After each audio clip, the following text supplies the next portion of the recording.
welcome to this explainer. Today, we're taking the mechanics of English grammar and breaking them down from the absolute ground up. Think of English not as some giant, confusing rulebook, but as a big box of structural building blocks. Once you know the shapes of these blocks and how they click together, you can build absolutely anything.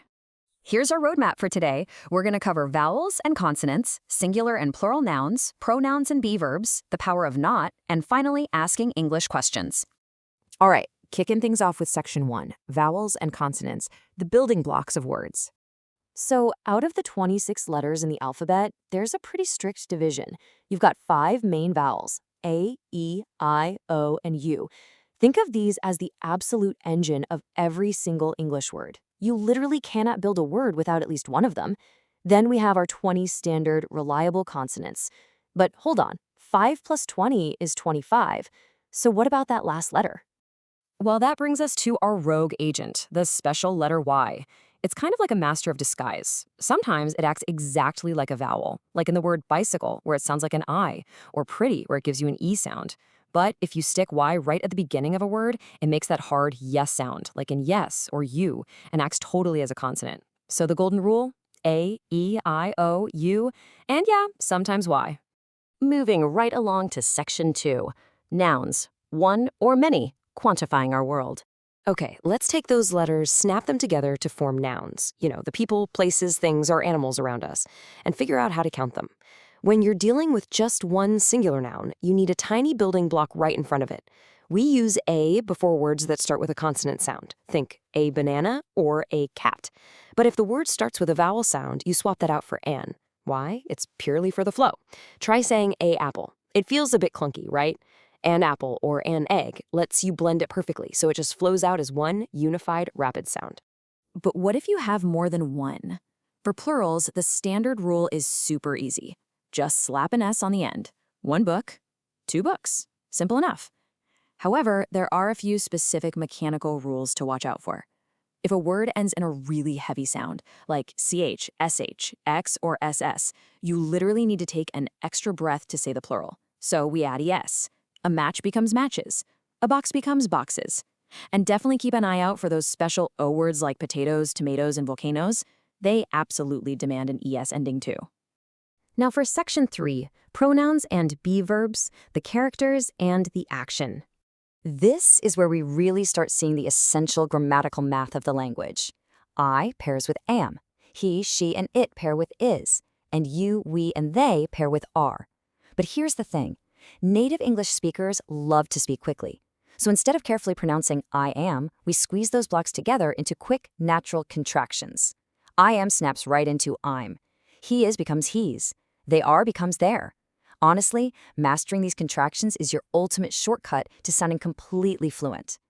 Because of that, there's a really common trap you want to avoid. If you're introducing yourself, you might be tempted to just say, I'm student. But remember our blocks. Student is singular. Because it's just one, you've got to toss in that tiny A block we talked about earlier. I'm a student. See how that works? It becomes one fluid motion. I'm a student. All right, section 4, the power of not, changing the reality. So we've built positive sentences, but what happens when something just isn't true? Crafting a negative statement is beautifully simple. You don't need to rip your whole sentence apart. You literally just drop the word not right after the be verb. That's the whole trick. So I'm a monkey instantly flips to I'm not a monkey, proving pretty definitively that you are not in fact an animal. And this structure works across the board. She's not a teacher, or they're not cars. We can also tweak these sentences based on physical distance. If you're pointing at something right next to you, totally within reach, you use this. This is a flower. But if that flower is way across the room or across the yard, you'd point and say that. That is a flower. And guess what? You can drop our powerful not block right in here too. This isn't a flower, it's a chair. Easy, right? Which brings us to section 5, asking English questions, flipping the script. We've reached the climax of our sentence building. Let's see how we take our sturdy little blocks and flip them to ask questions. Mechanically, it's a breeze.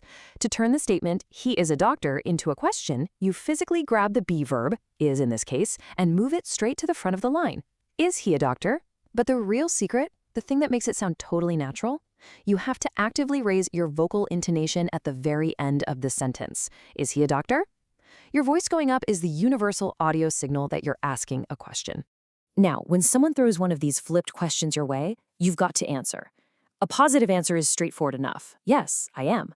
But when answering negatively, our building blocks actually give you two totally valid options. If someone asks, "Are we gamers?" you could say, "No, we aren't," where you join the are and the not. Or you can say, "No, we're not," connecting the we and the are. The cool part is, saying you aren't or you're not are both 100% correct, super common, and give you some fantastic flexibility in everyday conversation.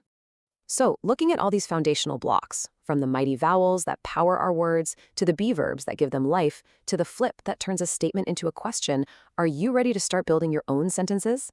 What's absolutely fascinating to me is that whether you're an absolute beginner or a world-class public speaker, you are using these exact same structural blocks every single time you open your mouth.